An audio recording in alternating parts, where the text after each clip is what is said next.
I will talk about how can you face this problem or know how you can do that on your FC mobile app. So all you have to do, so you just click here on settings, click on it here. When you just click here on settings, it's going to show for you like this here.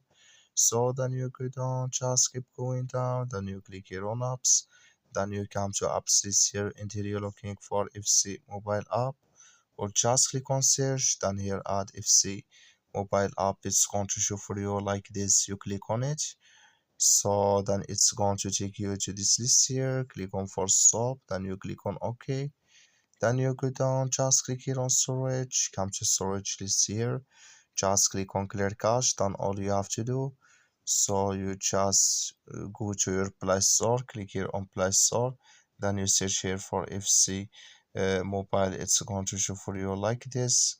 You will find here if this, click on it, and it's going to work with you. That's all you have to do. Thank you for watching. Don't forget to support us by liking and subscribe.